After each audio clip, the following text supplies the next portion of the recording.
South Indian super star Rajinikanth పుట్టినరోజు ఇవాళే. ఆయన బర్త్డేని అభిమానులు పండుగలా జరుపుకుంటున్నారు.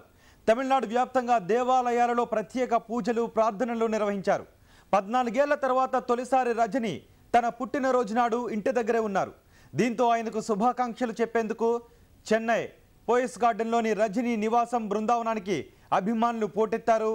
ఏటా రజనీ పుట్టినరోజు నాడు కర్ణాటకలోని ఓ ఆలయానికి అక్కడి నుంచి ఆశ్రమానికి వెళ్లేవారు. అయితే ఈసారి రజనీ తన ఇంటి దగ్గరే ఉన్నారు. రజనీకి తమిళనాడు ముఖ్యమంత్రి జయలలిత, గుజరాత్ ముఖ్యమంత్రి నరేంద్ర మోడీ, కరుణానిధి సహా పలువురు రాజకీయ సినీ రంగ ప్రముఖులు శుభాకాంక్షలు తెలియజేశారు. తన ఇంటి దగ్గరకు వచ్చిన అభిమానులకు అభివాదం చేసిన రజనీ కృతజ్ఞతలు తెలియజేశారు.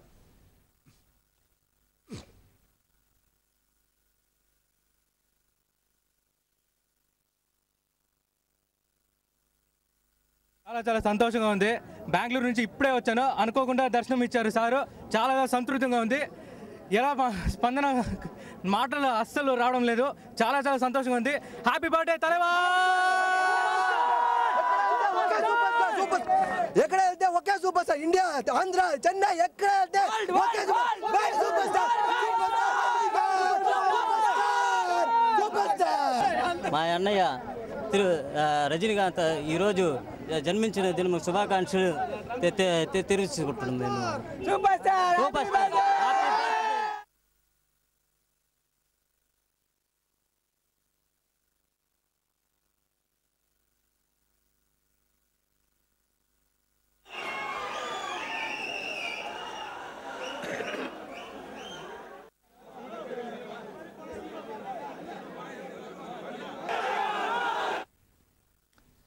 రజనీకాంత్ పుట్టినరోజును తమిళనాడులో అభిమానులు ఒక పండుగలా చేసుకుంటున్నారు. వాళ్ళ ఆనందానికి అవధులు కూడా లేవు. అక్కడ నుంచి సమాచారాన్ని అందించడానికి మా ప్రతినిధి మురళి సిద్ధంగా ఉన్నారు. మురళి, ఇవాళ తేదీ పరంగా ఒక ప్రత్యేకతను సంతరించుకుంది. 12-12-12. ఇది ప్రపంచవ్యాప్తంగా ఒక ప్రత్యేకత మాత్రమే. అయితే తమిళనాడు విషయానికి వచ్చేటప్పటికి మాత్రం ఇది ఒక పర్వదినంగా చెప్పుకోవచ్చు. ముఖ్యంగా రజనీకాంత్ అభిమానులకు సంబంధించి ఇవాళ 12-12-12 ఆయన పుట్టినరోజు రావడం, అలాగే 63వ ఏట ఆయన అడుగు పెట్టడం, అలాగే 36 ఏళ్ల తర్వాత 36 సంవత్సరాలుగా ఆయన సినీ జీవితాన్ని పూర్తి చేసుకోవడం, వీటన్నిటిని సంఖ్యాపరంగా అనేక ప్రత్యేకతలు ఉండడంతో పాటు ఇటీవలే శివాజీ 3D వర్షన్ కూడా ఆయన బర్త్డే కానుకగా విడుదల చేయడం జరిగింది.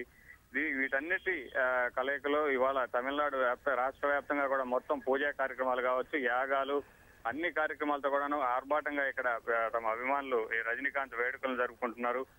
మొత్తం దక్షిణాదిన బెంగళూరు, మిగతా పక్క రాష్ట్రాల నుంచి కూడా అభిమానులు ఆయన ఇంటి వద్దకు చేరుకోవడం, ఆయనకి పుట్టినరోజు శుభాకాంక్షలు తెలిపేందుకు.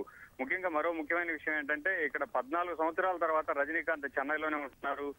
గత 14 ఏళ్లలో కూడా కర్ణాటకలో కావచ్చు లేదా ఒక కేరళలో అనేక ప్రాంతాలు ఆయన ఒక ఫామ్ హౌస్ లో ఆయన ఎవరిని కూడా కలుసుకోకుండా ఉండేటువంటి పరిస్థితి. కానీ ఈ ఏడాది మాత్రం ఆయన ఇంటి దగ్గరే ఉండడం, గత ఏడాది ఆయన ఆరోగ్యం సరిగా లేని కారణంగా పుట్టినరోజు వేడుకలకు కూడా కొంత దూరంగా ఉన్న పరిస్థితుల్లో ఈ ఏడాది జరిగినటువంటి ఈ ప్రత్యేకతతో కూడుకున్నటువంటి ఈ తేదీలో ఆయన వేడుకలు అనేటివి తమిళనాడు వ్యాప్తంగా కూడా ఘనంగా జరుపుకుంటున్నారు.